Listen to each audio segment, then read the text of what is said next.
there, my name is Samuel and welcome back to another video where today we shall be taking a look at the set 71739 Ultrasonic Raider, which does include 725 pieces, and this is the Legacy reimagined model, which the most interesting part is that, remember, the Stealth Raider is actually like a new version of this, so technically they've already had that reimagined, but it's actually named the Sonic Raider, not the Stealth Raider, so it's kind of weird like how this is sort of like in between. It's quite a weird scenario, and I guess it's quite a unique one, and this will be retailing for €85, £80, and apparently $80 as well, which is really interesting on the pricing there as well. And it does include the final golden minifigure, which is really awesome to get, Zane. I don't know, quite a lot of you been excited about this set, so yeah, this set I think is pretty cool, but there are definitely some like problems I have with it. Like, you'll see the bike part in a minute, that looks really dodgy. So yeah, this I do think is pretty cool. It's not worth the price, I'm going to say it straight off the bat. At full retail, I would definitely say most probably save your money, because it doesn't feel like there's a lot there, and when you see like the broken down vehicles, you will definitely get what I mean. So yeah, let's take a look at the minifigures. Actually, we do have the new Mesmero minifigure there, which is really awesome. So yeah, let's take a look at the minifigures. So here you can see the main four ninja in their Legacy uniforms with their golden pauldrons, which these all came in the bounty. So yeah, they're kind of just common figures at this point. Even like this, which maybe they can switch it to the light grey silver shoulder padding, at least make it different, or it would be great to give them a hairpiece. I think that would just be so much better. Maybe get Kite and Jays in the lighter tone, because yeah, it would at least make them a bit more varied. But yeah, you can see these four, which you can see all their printings there, which these literally are just the same ones that you have seen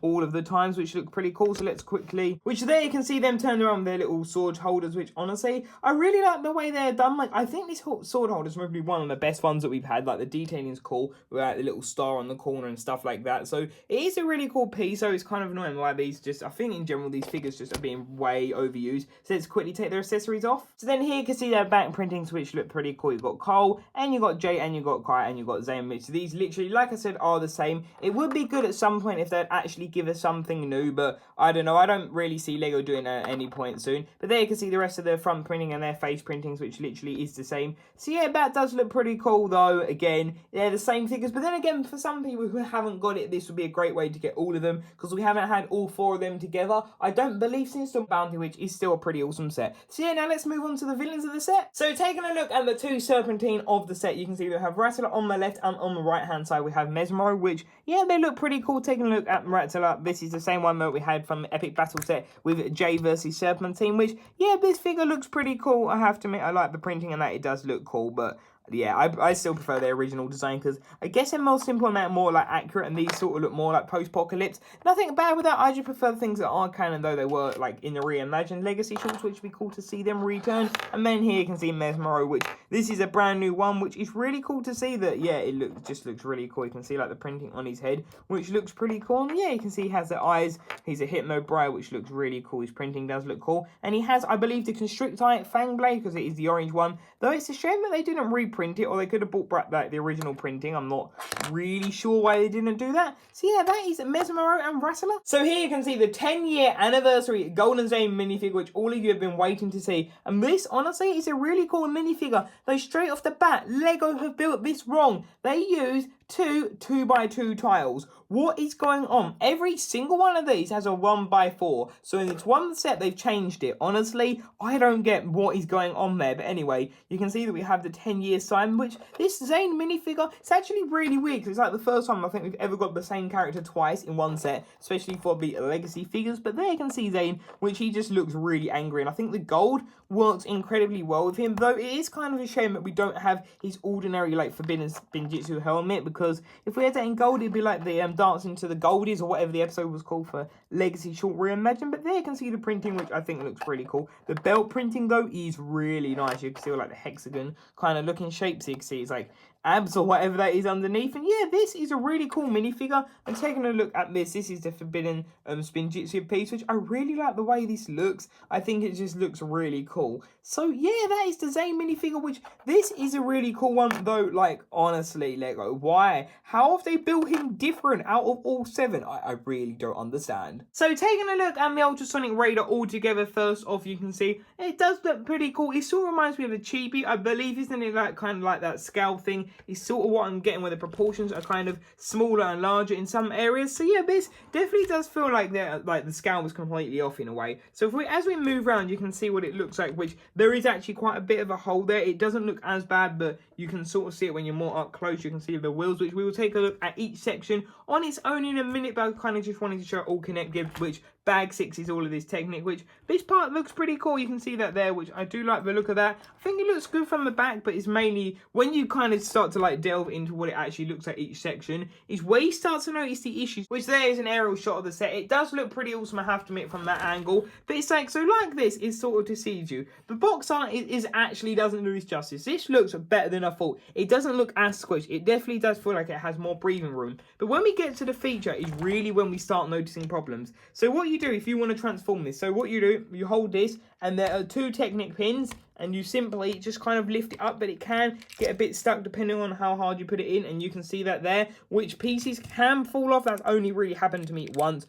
but I would say definitely be careful of stuff falling apart. But that windshield does fall off quite a lot. Like that has happened to me a couple of times at this rate, but we'll talk about that in a minute. So then what that does, there are a couple of Technic pins on the bottom, and those all do stem from over here. You can see that that is where they poke into. So then once you've done that, you can then activate the next part. So you then get Zane, and you can lift him up and put him back, which that looks pretty cool, though there's a lot of Technic. Again, we'll take a look at that in a minute. Then you can see that there is a gap on both sides, and you simply just pull this forward and pull it out, which that, oh my, look at that.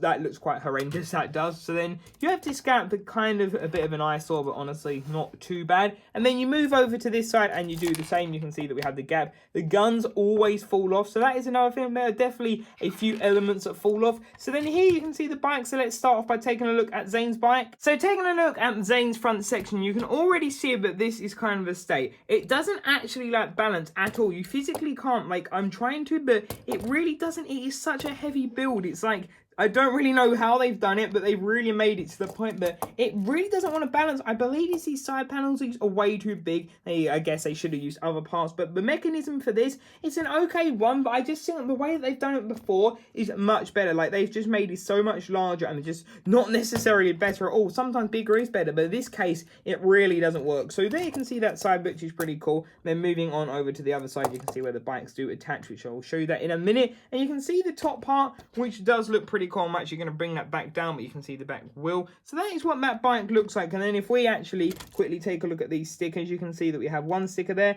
which looks pretty cool. I like the fact that they've sort of kept the stickers on like the black runners. They've done that before. And then if we move out, you can basically see that what you do, you simply pull that forward and that is how it comes out. So then taking a look at that, you can see that we have the windshield, which that, it looks pretty cool. Don't get me wrong, but I prefer printed. Like, why do Lego have to do it stickered? Because it looks okay, don't get me wrong, but it's never going to be as good as it was printed, even if the quality was a little bit off. At least it'd be more like straight and just, it would look just generally better, I would say. But you can see the little room, which looks pretty cool. It's got some maroon pieces, it's got the Star Wars panel and everything, so that does look pretty awesome. I really like the seating area. So then you can see that we have the engine and everything, and shutting up that window, you can see what that looks like, which this just honestly just doesn't work. But here, what is it like this? I know it isn't meant to be like that, but still it doesn't balance. It looks just, oh, I don't know, it just looks a state. But there you can see the back wheel though, which I really like this back wheel. I think it's really cool. Like, it just aesthetically looks pleasing. And then that is actually my first time, I think, getting that tire and that wheel piece in that size. So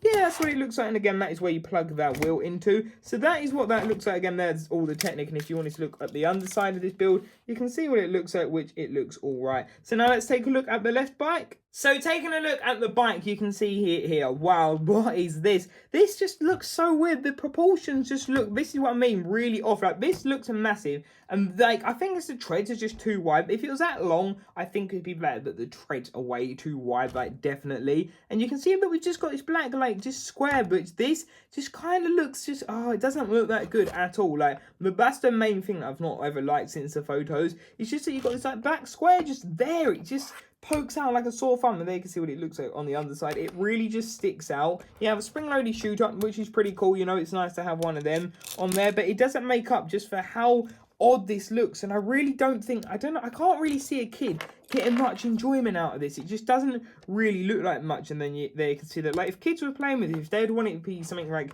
just look really cool, this just looks really just looks really incomplete, and that is really what it is. But I guess it is cool that you can still at least pull it apart, though. I think it would have been better if they hadn't included these side compartments and just expanded on the other two, like the original Sonic Raider, and making it less like the Stealth Raider. And there you can see that, which you don't really have to move those to put the figures in. But yeah, you can see that one. Now let's quickly look at the other side, which is literally just the same one, but it's just reversed, which, yeah, this honestly just doesn't look that great. You can see that piece there, which, sorry, I didn't actually show you that. That is literally just the same. But yeah, this, it just doesn't look great. And these fall off so often because it's literally a Technic pin attached by a stamp, which I like the idea, but Technic's pretty cool. I think I've seen it around a couple times before, but it just doesn't like hold on that well. Like, all you got to do is kind of like touch it. Like, if you flick it, that's going to actually come off. And then removing a kite, you can see what the seating area looks like. It's got a maroon pattern, which I like. Maroon, it is one of my favorite colors, so that is pretty cool. It is on my Sig fig, if you've seen that. So yeah, this does look pretty awesome. Like, it looks awesome when it's together, but then it's just like, no. So I don't know, it's one of those things that it looks awesome when it's attached, but when it's detached, it really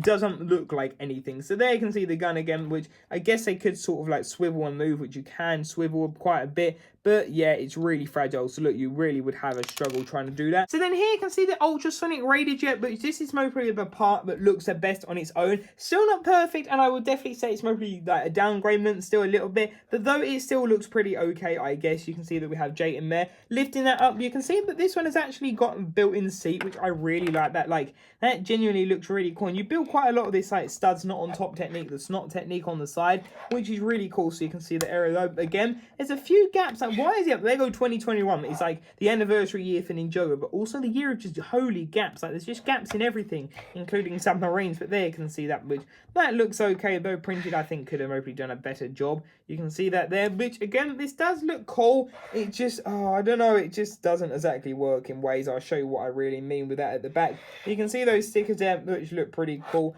You can then see that at the top, which that logo appears quite a lot. Maybe it's their team logo. You can then see that we have the engine part, which that part looks pretty awesome. You know, that looks cool. The katanas, pretty long, but you know, I won't be knocking it off like I do with some other sets. So that does look pretty cool. And then the top, it looks pretty cool. But then now when we get to the mechanism, it just looks like a bit of a mess. And trying to activate this is a whole nother thing. So if you want to activate this to get the wings out, what you simply do is you turn this around, you hold it and you press this in. And if we actually quickly lift the camera up so you can see it better, you press this in and it puts out the wings. That looks pretty awesome. You know, you can see what it looks like. I think a kid could have quite a lot of fun like soaring through like the sky. It looks pretty cool. You know, the way it's done, obviously you can't land it like that, but it looks cool. You have it like that. But then trying to get the mechanism up, especially people like me, like older fans, it's quite hard. Like, you have to try and maneuver your finger in here, and it's kind of like not the easiest thing. So it's like you have to lift it, and once you've got a lip on it, you can kind of just pull it up, and you using that red thing it will kind of just not be as strong. And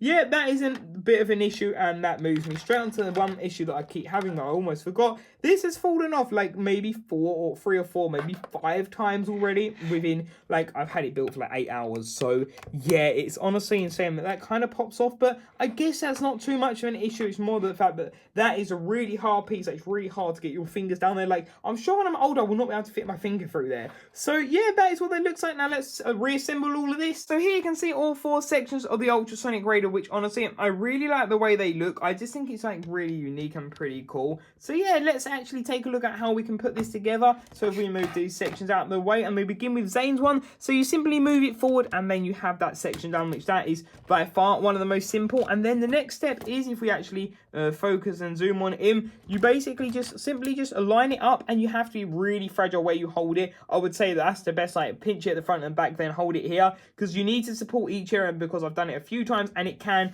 fall apart, so you've definitely got to be careful there. Then doing again the same on the other side without actually activating a spring-loaded shooter, which those I keep activating. I guess they poke out quite a bit, but what you do, you simply just put it in again, and then you poke that in, which that looks pretty cool. So you can see that there with all the tires and that, which I think that looks really neat. And now this is where it can go potentially wrong. I did this once, and like the whole back of the set dropped off, and I'm not kidding, like the whole thing started falling apart. So what you do, you can see we have those two Technic pins. You have to make sure the wings are out somewhat so you can sort of get it in there, which then you can see you have to just slot that in, but you've got to be so gentle to stop the whole set from crumbling. And once you've done that, you've got to kind of just put in the wings, so then you can do it like that. Honestly, I think that is a better way of doing it. You can push it up a little bit. So then there you can see that we have the Ultrasonic Raider all back together, which I think does definitely look pretty cool, and it is sometimes a bit hard to even these out. But yeah, this does look pretty cool, though. That is one other issue. It does, like, the gravity does pull it back a little bit. So yeah, now let's go on to my final thoughts on this set. So there we have it. I hope you did enjoy this video, and yeah, overall this set, I'm still honestly not the biggest fan. The fact that the Ultrasonic Raider should be able to separate into 4 distinctive parts that look really good, this kind of fails to do that. You have the black square that looks awkward, and the whole just like scaling of this seems absolutely off. Like the tread seems too wide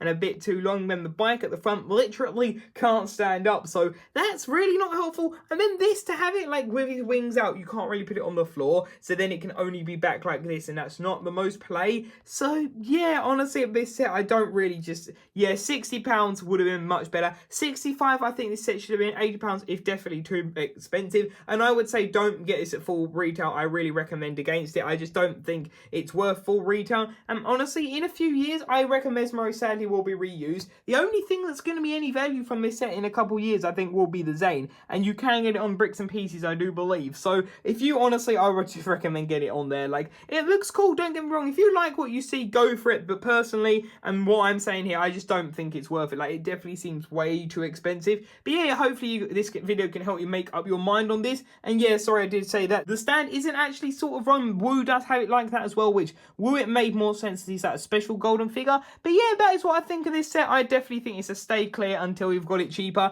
But yeah, that is what my thoughts are. So remember to leave a like, a comment, and subscribe. What are your thoughts? Share your thoughts in the comment section down below. And until the next video, see you there. Bye for now.